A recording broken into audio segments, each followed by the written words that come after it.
Yo les scènes, on se retrouve pour une nouvelle vidéo DB Museum avec DB Museum, vous pouvez dire, il n'y a pas de souci, avec la découverte de documents sur Kulilin que j'ai acheté récemment. C'est des documents qui viennent de l'épisode 158 de Dragon Ball Z. Je suis avec mon comparse. Bonjour cher ami. Et bonjour à tous les saillants qui se saillanent. Et on va vous présenter en off parce que c'est marrant aussi de temps en temps de faire ça. C'est marrant. Vous avez vu la première vidéo de toute manière à moitié face cam, à moitié en off. Et là on découvre ces documents que j'ai achetés.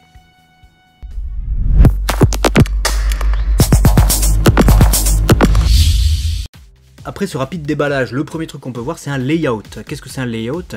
C'est le dessin préparatoire qui montre un peu l'angle de la caméra et le dessin grosso modo, grosso merdo, comment ça sera avec non seulement le sel du personnage, mais aussi le background. Alors que le background est fait séparément normalement. C'est le mec qui s'occupe des décors qui fait le background différemment.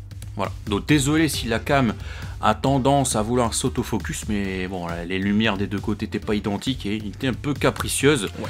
Donc sur téléphone c'est bien, mais sur PC en plein écran ça peut être un petit peu casse-tête. Ça pue un peu du cul. Voilà, c'est ça.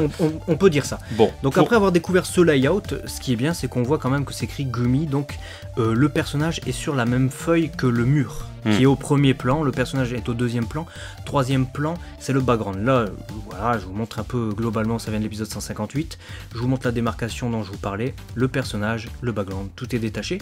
Le premier document, c'est justement un Genga. Le Genga, c'est le premier dessin préparatoire avant les corrections et avant le Doga du mur.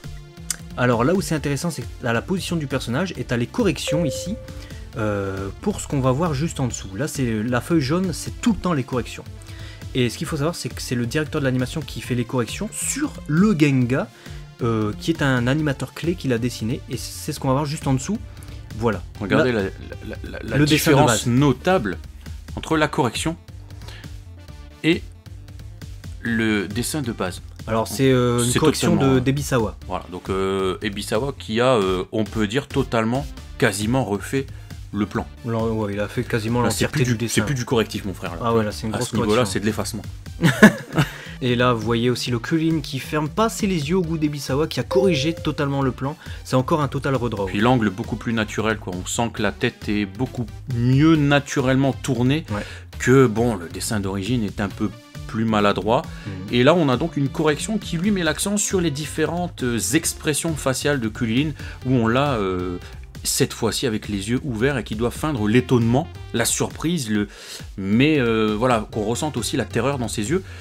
Et effectivement, on voit bien que le correctif appuie beaucoup plus sur ce sentiment-là que le dessin initial.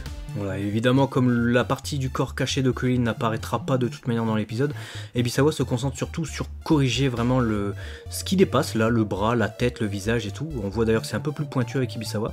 Et surtout les expressions faciales, des émotions comme tu le disais. Et on voit bien les gouttes de sueur qui sont différentes, et Kulilin qui a l'air plutôt effrayé sur la correction d'Ebisawa. Alors qu'initialement, il s'en balèque un peu. Il s'en bat un peu les couilles. Voilà. Et là, une correction que j'ai trouvée très intéressante, c'est que l'animateur clé, qu'on va voir en dessous du Genga, vous allez voir, n'a pas fait dépasser totalement le bras sur ce que vous allez voir après, qui est caché par le mur. Là, Kulilin est caché par le mur. Et voilà, il y a le bras comme ça qui dépasse. Ebisawa a voulu homogénéiser par rapport à sa correction précédente. Et là, on voit qu'il fait quand même dépasser un bout, c'est le bout que vous voyez là, alors que normalement il est quasiment totalement caché sur le Genga d'origine. On voit quasiment rien. Et Ebisawa a voulu quand même qu'il dépasse un peu du mur. Là, on a le retour de Kulilin qui est censé être en partie caché sur le Genga original, on voit que son épaule. Ouais. Et là, Ebisawa a fait un truc super intelligent, c'est qu'on voit quand même son visage qui dépasse, parce que sinon, l'émotion ne passe pas, on sait pas pourquoi. Ouais. C'est surprenant, mais à la fois très logique en fait. Parce que ne mettre qu'un bras, ça va pas aider. Là, on a le visage de Kulilin quand même qui est typique d'Ebisawa. Voilà, un peu plus arrondi comme ça.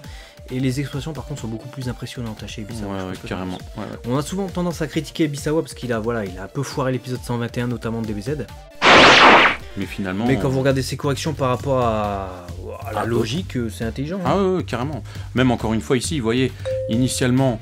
là on dirait une surprise, voilà, tout simple, mais ici on a vraiment la peur, voilà. Et ça c'est super compliqué aussi de faire ressortir la peur comparativement à ce qu'on pourrait croire. Et là, vous voyez, en deux feuillets avec un correctif, On comprend du coup toute la nature même et le côté nécessaire de repasser, d'avoir un correctant. Ouais. Et c'est à ça que servent les superviseurs de l'animation. Ben, j'espère que vous avez apprécié ces documents, en tout cas, qui étaient, ma foi, assez complets pour cette petite scène où Kulilin surveille numéro 18 avant d'essayer de la désactiver.